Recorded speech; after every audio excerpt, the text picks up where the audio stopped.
Hello, everyone. Welcome back. I'm Rebecca Weber. This is your AMAC podcast, Better for America. And I am joined with a very lovely couple, Mercedes and Matt Schlapp.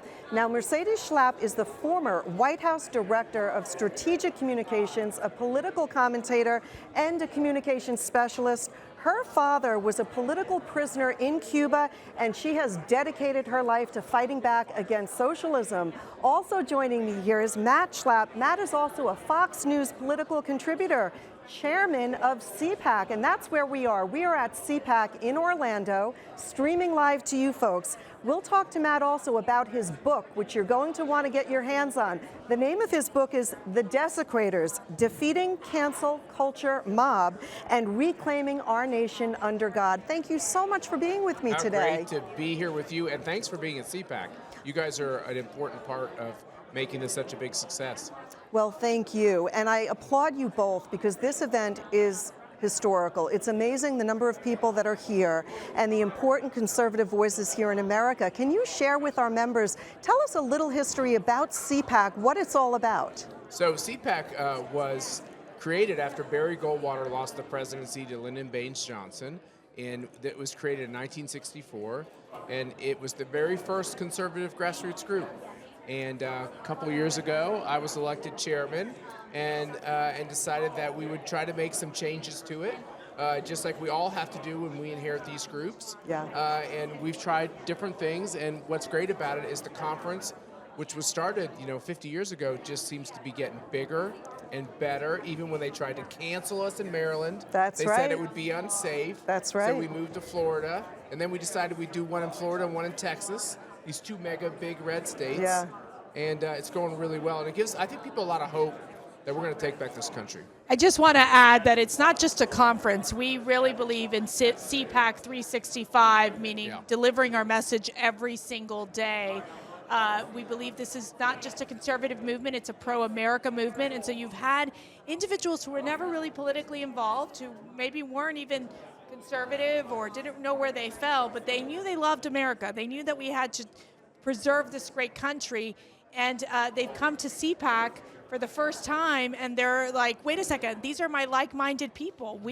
I want to be active in my community. I want to make a difference, and they understand that we have to ensure that we protect our freedoms here in America, and the best part about it, it's young and old, families that come, and multiple generations, and it really makes up just a wonderful, wonderful event. It sure does. There's a sense of hope here and optimism. And what I love, Mercedes, that you have committed your life to really is speaking out against socialism. And when we see what's unfolding right now overseas, and we see Russia moving into Ukraine, AMAC members, over 2 million AMAC members, joined AMAC because they love the values that make this country great. So I was watching your video earlier that you had posted on CPAC, and what I loved was a message to put on the full armor of God.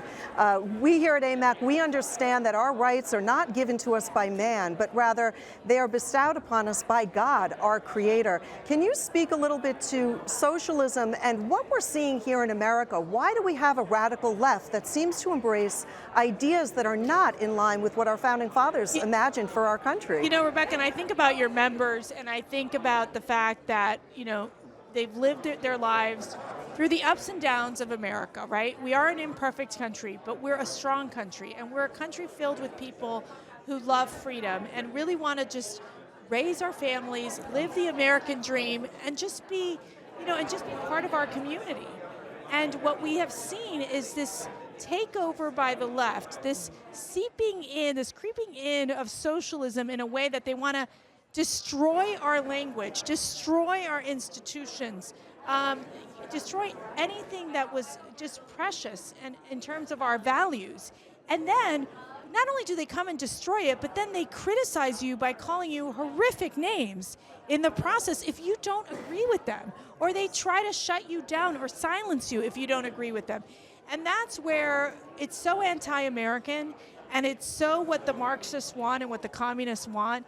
And I think in my father's experience in that he fought for freedom in Cuba, he understood clearly, as he would tell me all the time, our freedoms are fragile, and we have a responsibility to stand up for them, because you can lose a country if you do not speak up and fight back against these communist ideology and these ideas that really have polluted our schools and our communities.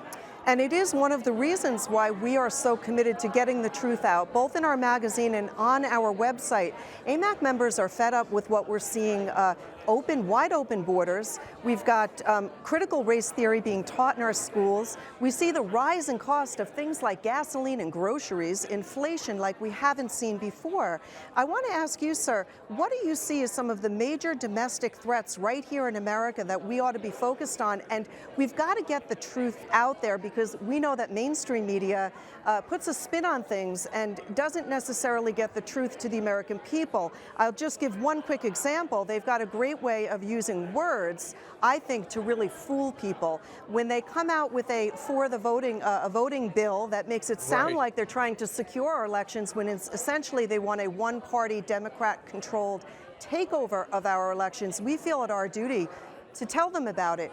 But in terms of the domestic issues that we're facing, what are you most concerned about? So usually at a CPAC conference, we would have tons of panel discussions and conversations about healthcare options, and we've had some of them. Tax options, and we've had some of them. Yes. Regulatory burdens, the need to appoint constitutionalist judges. But this one, the theme is America. Awake, not woke. I love it. It's Awake, a great theme. not woke. So think about it. The battle line has shifted. It used to be about trying to convince people that our free market policies were better. But if they don't even understand why America was created and what those foundational principles are, if we're the only country on the globe that teaches our children to hate their own country, to think that it's systemically racist, we got to win that argument, as we've got nothing else left. Very so we're good point. focused at this conference on ending cancel culture, which the book calls a great desecration, because they're going after everything that's good, everything that's holy, everything that's truthful. They're doing it in a coordinated way, all at one time, and it's like we can't defend it fast enough. And that's why we got to stand up. And I think your members understand more than anyone that how is it that being a cop could be demonized, or being in the military could be something where we would accuse them of having white rage. How is it that these institutions that are so important got taken over by the left? We got to reclaim this territory.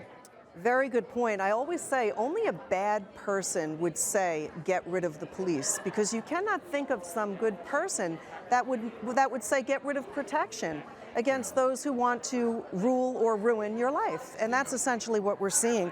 I do want to speak about your book. I know that our listeners would love to get their hand on your book. And so tell us a little bit about it, The Desecrators, Defeating the Cancel Culture Mob and Reclaiming Our Nation Under God. I love your title. Thank you. Well, we it. spent a lot of time on the cover. And the title of the cover is a defaced George Washington statue. We think he's the greatest American that ever was. And the idea that he could get canceled, just as a wake-up call, I think, to all of us. They can go to thedesecrators.com to get more information about where to get the book. But in the end, it's a very personal story that Mercy and I went through. She's on execution lists. We're both on lists. We're do not hire lists because we're associated with conservative values and with President Trump. And we went through our own version of being canceled, being too hot, which is a euphemism to associate with, losing friendships, first for supporting Donald Trump by old Bush-Cheney friends, and then moving forward just because people blamed us for everything. And we kind of didn't know what to do. And we were approached by Tan Publishing to put the story on paper, and although I'm one of the co-authors, Mercy had a big role in it and writes the introduction. We did it together. She edited it. She kind of pushed me forward, and I just feel like it's a very important story. It made us feel better. It was cathartic, but more than that, if we can go through this, we realize that a lot of people are going through this. Yes. And let's not all go through it in silence. Let's do it where we help each other, and that's what we're committed to doing. What a wonderful message. I want to thank you both so much for joining me, because when one person shows courage and bravery, it actually inspires so many more people. It only takes one person to stand up. So what you both are doing, for America should be applauded by all people, and I know our members can't wait to read your book. We ought to get a copy of that up on our website for sure. That would be so and nice. I hope they also can live stream CPAC on conservative.org, meaning you can watch every single panel, every single speech if you just go to conservative.org and click there. We're all Wonderful. learning. And We're all learning this, right? I know what I Yes. do with my kids. If I can't figure out the technology, I just call one of my kids and I'm like, honey, come Me fix this too. for me. So this is what we need. But, we're very inspired by the thousands of people, the millions of people that watch the conference, because we want it to be a learning experience for them and really know that they're not alone in this fight, that we're millions of people. We're not Amen. just hundreds or thousands, millions of us who love our faith, love our family, and love our country. And we're going to stand up and speak up and know that we're not ever going to be silenced by the left. Well, I want to thank you both for your time. I know how busy Thank you you. are, so Thank thank you for you. joining us. And for everyone out there watching, again, I'll mention the book one more time. Please get your hands on this book. We'll put more information up on our website. The book is called The Desecrators: Defeating the Cancel Culture Mob and Reclaiming One Nation Under God. Folks, we'll be back in just a few short moments with more great interviews. I'm Rebecca Weber. We're live streaming here in Orlando, Florida. Don't go anywhere. We'll be back. You're listening to the Better for America podcast, presented by AMAC, the Association of Mature American Citizens. To learn more about AMAC and all it has to offer, visit us at www.amac.us.